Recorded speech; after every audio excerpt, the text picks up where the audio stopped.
Everyone is part of a bigger story. It's a bigger story than you can imagine.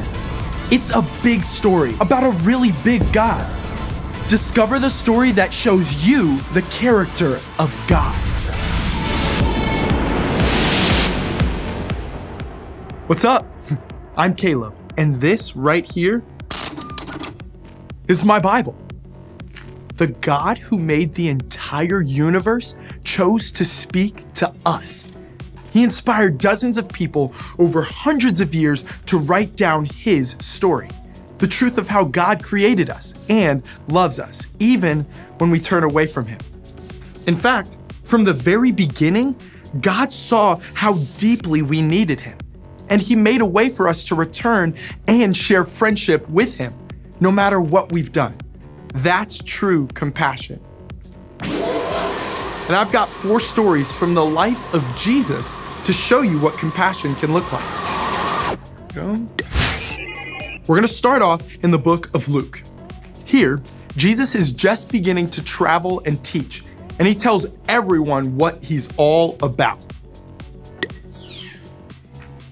The Spirit of the Lord is on me. He has anointed me to announce the good news to poor people, freedom for the prisoners, sight for the blind, freedom for those treated badly. That's great news, right? Except Jesus' former neighbors, they don't get it. In fact, they try to give Jesus a pretty steep learning curve. Let's move ahead one book to John.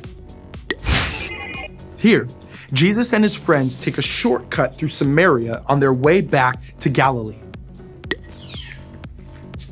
Let's be clear, Jews and Samaritans don't agree. They don't talk, and they definitely don't hang out.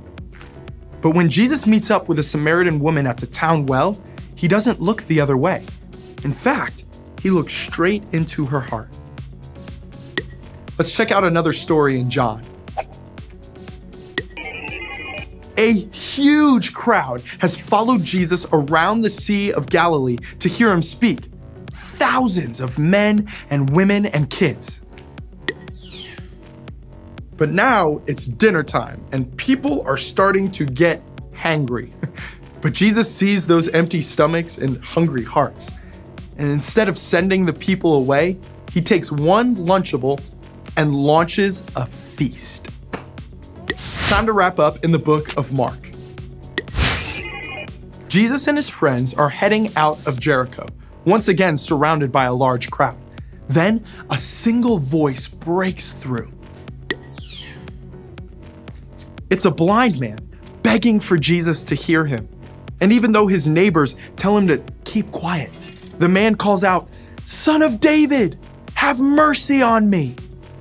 Jesus can't stop an entire procession just to help one random guy, right?